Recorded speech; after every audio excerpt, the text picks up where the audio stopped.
Navajo Schmavajo. Well, you know, I did. I have a radio program called the Radio Rabbi every Sunday morning, and I do a program every year on Elvis's yard site and talk about Elvis Presley's Jewish roots.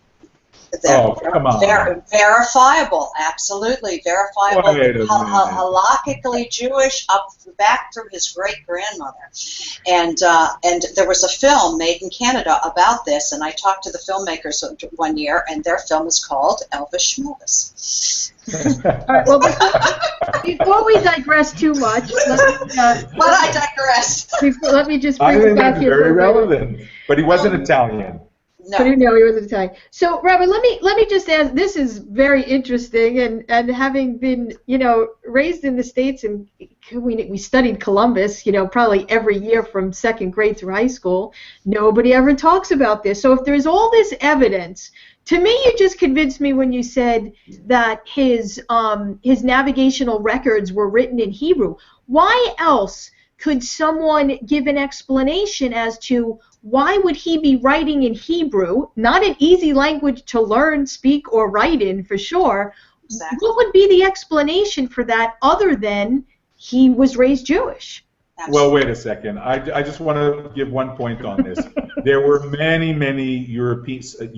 educated Europeans who studied Hebrew as well as Greek, ancient Greek, Latin, and so forth. So it's not totally unreasonable that, and he was very connected to the Bible. This we know.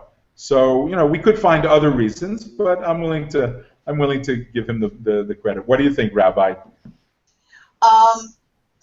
Let me say that yes, indeed, Hebrew was the language of scholars and the language, of course, the original language of the Bible. But I would have to say that in his personal correspondence, which he peppered with Hebrew phrases, was a way of identifying one Jew to another at a time when it was very dangerous to do so. So that's, Rabbi, just to interrupt you, it was kind of like a code that they used. Like a code, yes, so indeed. They could be familiar without divulging their Jewish background. Yes, when you put the two of them together, put the writing in Hebrew in the manifest together with these identifiable phrases, and these were phrases this is personal correspondence when he was trying to get money for his expeditions. So this is how he was identifying himself to other moneyed Jews. So that is important as well. These were families of means, and he was trying to gather funds, and so he was identifying himself as a Jew to potential donors. And but just as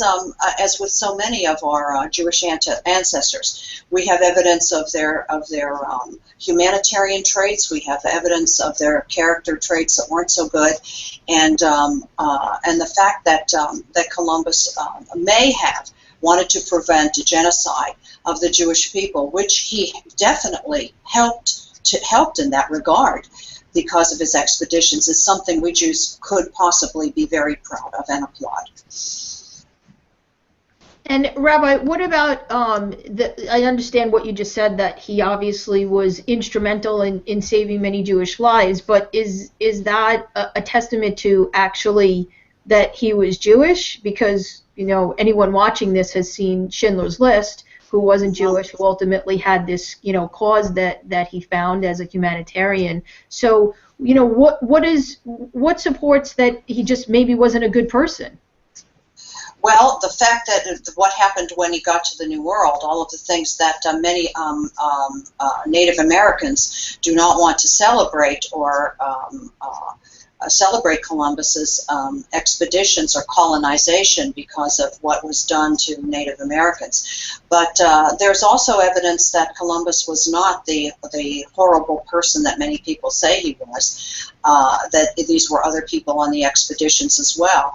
And who knows? The fact of the matter is we need to keep looking, we need to keep studying, and I believe the fact that Columbus was identifying himself as a Jew to other Jews of means in order to save Jews is indication of his Jewish background. Well, I think that it was an amazing topic, and I think it's something that we should all be open-minded to. And this is just another great example of so many hidden Jewish stories, traditions that we are going to uncover for you here every week. So, Rabbi or Carl, do you have any last thoughts before we close out this episode? I think we're all going to look at Columbus Day a little bit differently now, and you know, it's I grew up with they call it in New York Christmas envy. I mean, my Aunt Dora used to take me to sit on Santa's knee at Macy's on 34th Street, and Santa would say, "So, little boy, what would you like for Hanukkah?" And I'm thinking, you know, the same thing. We can adopt Columbus Day as part of our own tradition.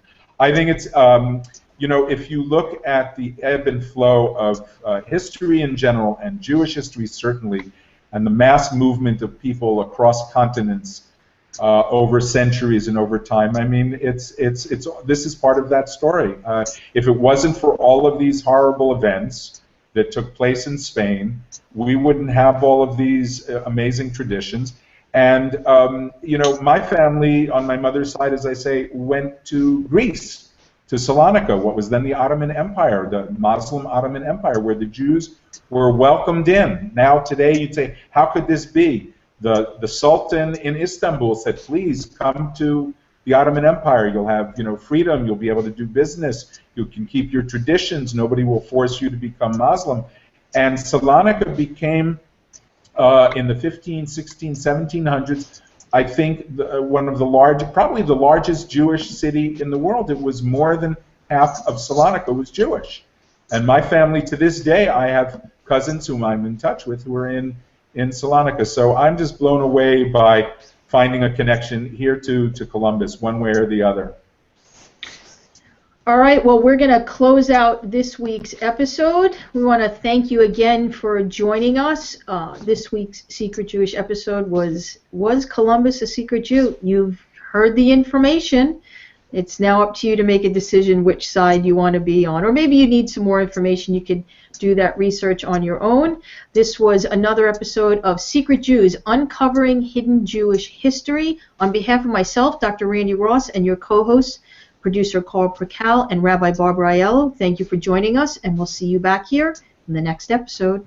See you soon. Bye now.